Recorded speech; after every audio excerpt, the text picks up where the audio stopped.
Welcome to learning about the people that make up the alpha male perspective. My name is John E. Quick, and so be ready to learn, enjoy, and be entertained. Hi, I'm LV. I'm here for good commentary and comedy relief. What's going on? My name is William Coleman. I just appreciate y'all being here. And I am JP Craddock. We are joined by the wonderful and lovely Dr. Lover Chancellor.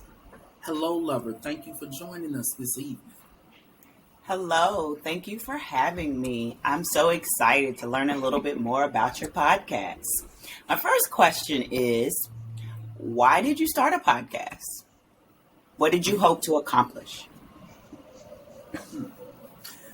One of the things, and I don't know, the other alpha males may have some other things that, are on the list, but one of the things we wanted to accomplish, hence in the name, is addressing life's issues and looking at aspects of our existence from different perspectives, presenting different perspectives, and challenging our listeners to look at life from different perspectives, kind of open up people's mind to other ways of looking at things. So that was one of the goals. Well, I'm going to tell you, my goal was, we have a great time hanging out, chilling, and talking about different things. But in that time, we also touch upon serious matters that confront our community. And this is an opportunity for our community to see the world through our lens. And so I wanted to be that conduit that allows them to see there are other alternative options in the world. So I guess ain't nobody gonna say nothing about Lover bringing her inner white woman with that first question. So the same way that we're talking to Lover, because we've known her for years. I've known these brothers for years. So for me, as much as we want to have an impact on the people who hear us, I came to have a good time. These are my brothers. I've been knowing each of them for approximately 25 years. So for me, this is just fellowship, camaraderie. It's that opportunity to release and relate and say and do all the things that we don't get to do in our lives in corporate America. So I just came to have a good time. And for me, it was a way to get free therapy. Gerald, I have issues sometimes, so I get free therapy. I'm getting free therapy out of it. Okay. It's great. Okay. So I'm gonna come back down and be, like y'all be. And so what we're gonna do now is, so what makes us different then? Like, what's different about this than the other podcasts that are out there? Well, you kind of get a different perspective. You'll get a very clinical perspective from JP. I'm going to give you just the raw, real, like the man on the street. Basically, I'm going to decipher what Gerald says. Now, it might take me a minute. You might see me look kind of stupid, or I might look down because I had to take notes and be like, I'm getting old, so I had to use my phone to Google some stuff, and I had to kind of hold it back a little bit or something. But I'll get it to the people. I'll get it to the listeners where they understand. And you might come across a time where you'll think they're very bougie, and you'll come across like, oh no, they're very hood. So you get a variety of a mix. And like LV said, you'll get some free therapy, but it's going to be the hood version and the clinical version. All right. It sounds actually, this is what we do on a regular basis, which Coleman kind of touched on. Like, we get together. The idea for the podcast was born out of us getting together, eating, and just shooting the breeze about all sorts of things. And that's how we kind of came up with the idea of, okay, we should share all of this and invite other people into this experience with us.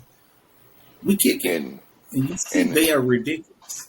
And if we just go on based on the fact that we do this while we eating, Gerald eats slow as shit. So we be talking for a long time. Uh, but anyway, Next question. really the thing that I think makes us different is we're from the dot. I mean, we're from Wyandotte County. So it's just that Midwestern sensibility. You know what I'm saying? So we come to the table not being pretentious or any of those things. We come as ourselves. You enjoy it, you take it, for what it is. But at the same time, taking from that camaraderie, our ability to, like Johnny Quick said, navigate through various topics, hit on various subjects, and also the ability to disagree. And at the end of the day, still be like, yo, JP, can you take me home?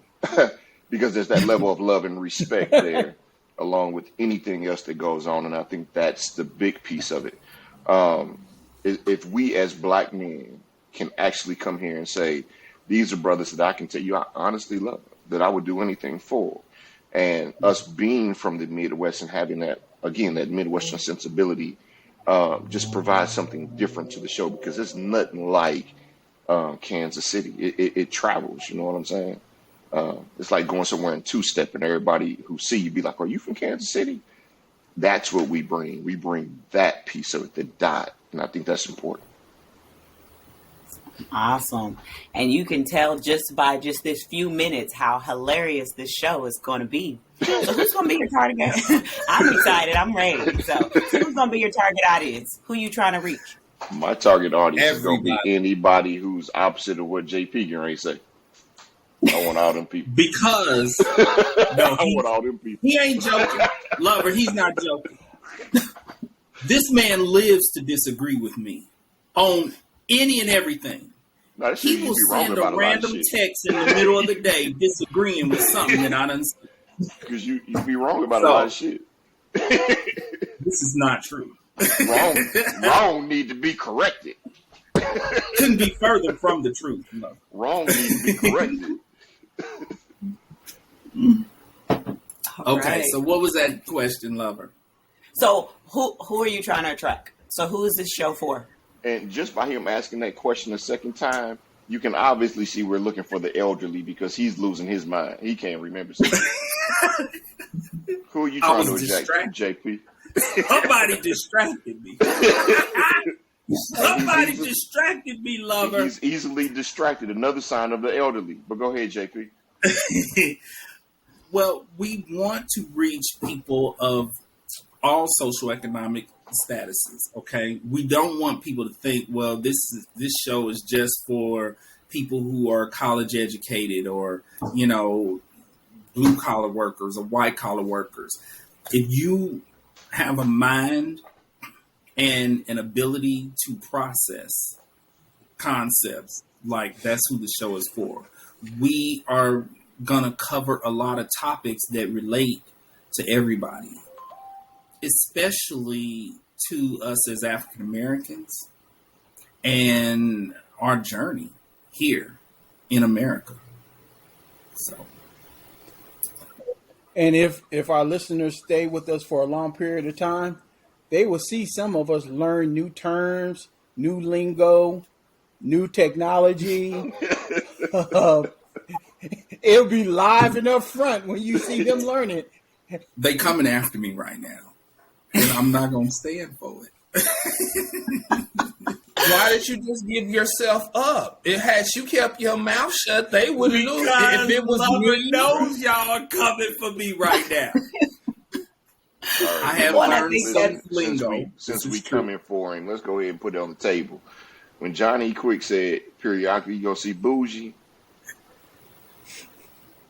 It was referring to That's JP. right. There you go. They was That referring to is so JP. far from the truth. that's who we're talking to. Let me tell you, Now JP, own it. all of them. Own it. and we can just have story Lover. time real quick. There was one time when we were shopping for a princess bed, Yeah. and we purchased a $15,000 princess bed. First thing, Because the 5,000 didn't look accurate and exciting for our little darling. Lover. First thing, Yes. No, that was the $500 one. You that know looked these like cardboard. gentlemen well enough, and I'm using that loosely. You know them well enough to know they all bougie. Okay, I don't know what they talking about with this bed.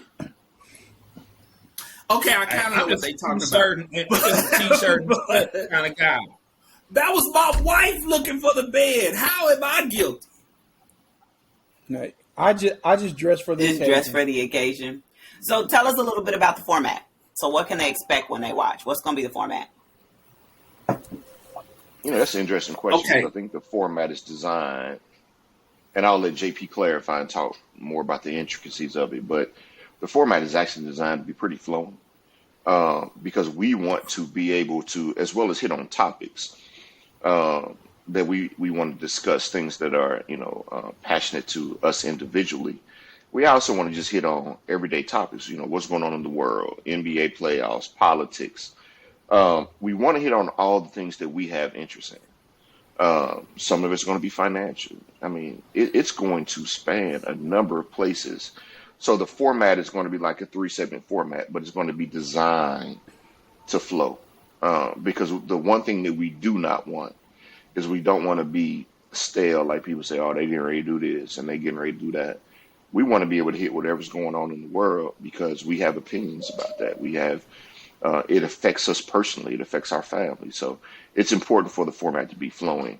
But we'll let JP give the clinical perspective on that, however you do that.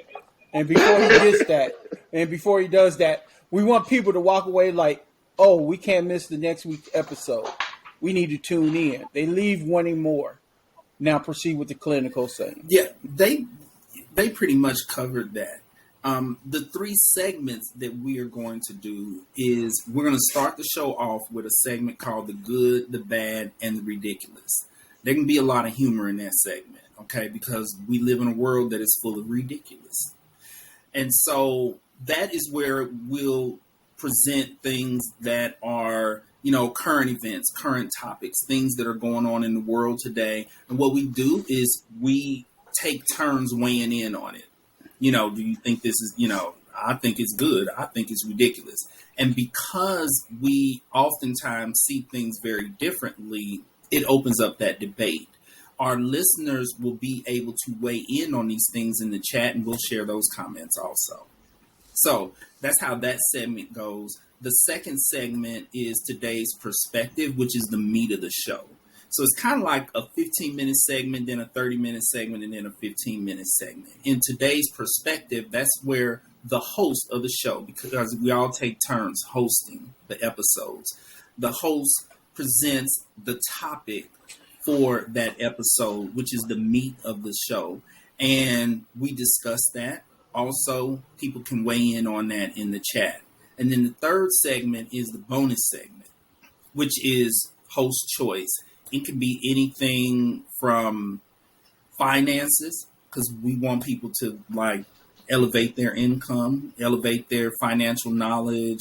It can be on relationships as far as dating, the ins and outs of dating, single parenthood, all of those different things. So that's the 3 segments.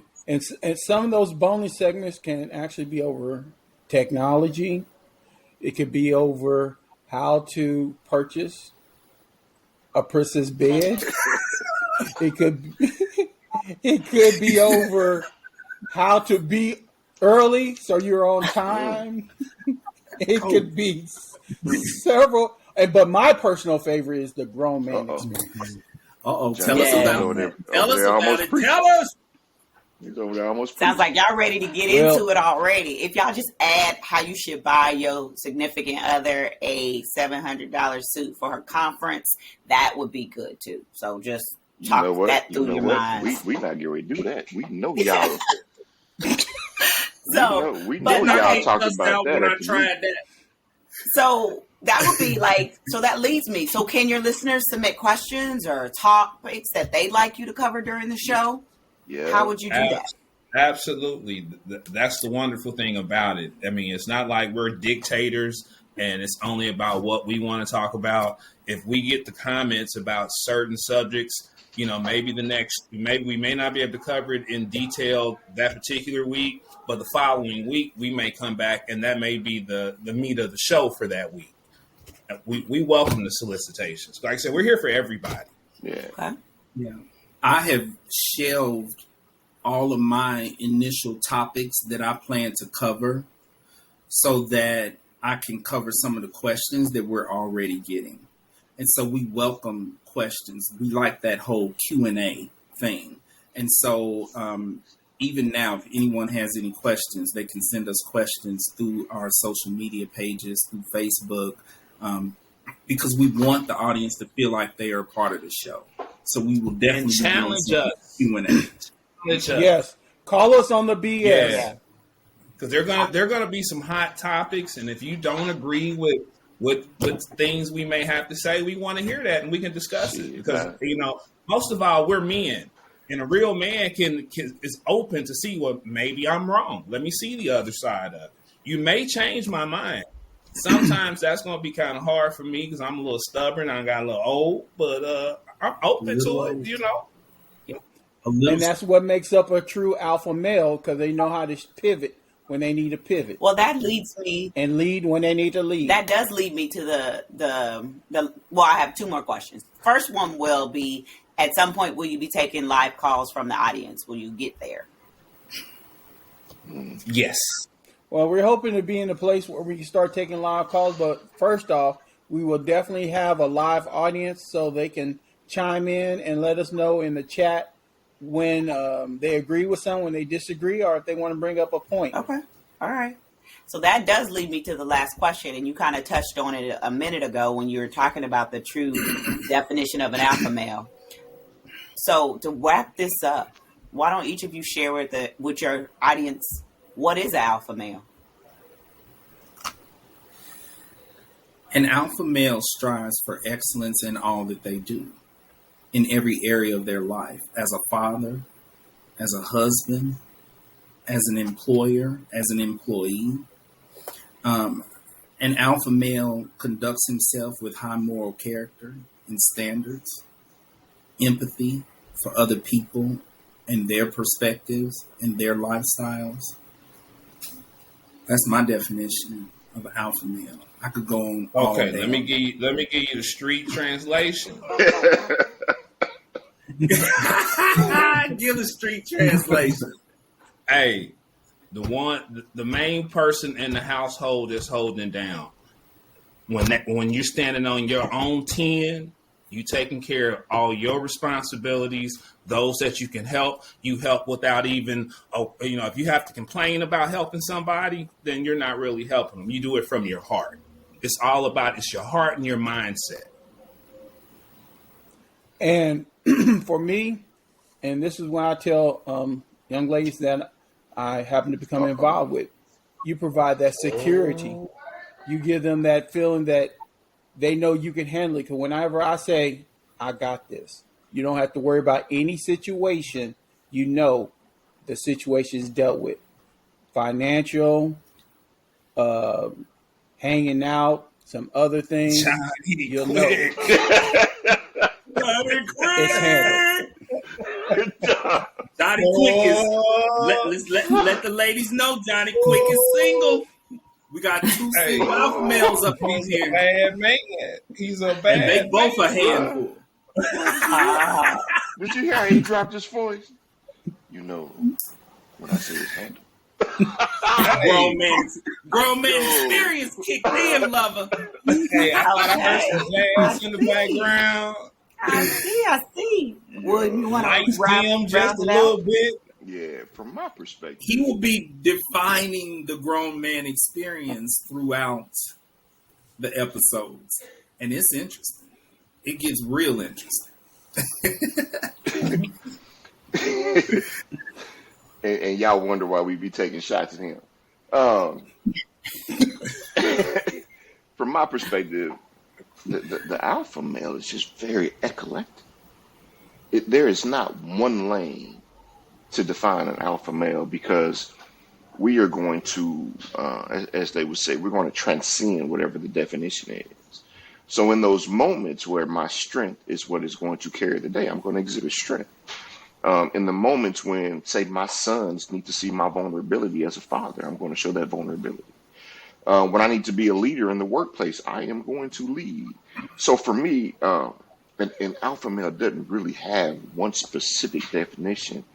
But if you're not nimble, if you don't have learning agility, if you don't have the ability to lead, but also understand when it's time to follow, you can't be an alpha male. You can't be a leader. So it's very eclectic, and it's going to be moving all around the place. But what an alpha male will not be, what an alpha experience will not be, is something that is going to take a back seat and be afraid to address the issue of the day. So I think that strength in character, that learning agility, the ability to be nimble as you navigate various opportunities and various experiences is what really makes an alpha man. That's it. Like, that sums it all up. I'm ready to go tell all my girls and be like, we got to listen to a new show here. Like, well, listen, I want to say one thing, because I've never really addressed this with you, Lover. But all of our parents had a unique understanding of who we were going to be when they named us. And my parents knew they could not name me Lover. And I could have not gone to school and got my doctorate degree in being Dr. Lover. That needs to be addressed. That's a show topic right there. Speak on it. Dr. Lover Coleman. so at some point, I'm not from the dot, but I am from the 785 in Topeka. It ain't nowhere. I have it behind me. My Pine Ridge 1977 projects. It is what it is. You got to start from the bottom and get where you at. So I think what you all bring to the table is so unique that your show is going to grow like wildfire. And it was going to attract young, old, white, Black, Hispanic, like all different groups, because ultimately you are offering something that isn't always offered. We don't honestly always get to hear the Black male's perspective, and you throw it in and you're an alpha male perspective. It's on. So I really appreciate you all giving me the opportunity to kind of do this interview and hear what it's all about to be about. So I'm excited. Thank you very much. Thank you. Thank you, love. Y'all know I love y'all like play cousins. Man, Johnny, that boy is small. That boy is smooth. Dr. Love.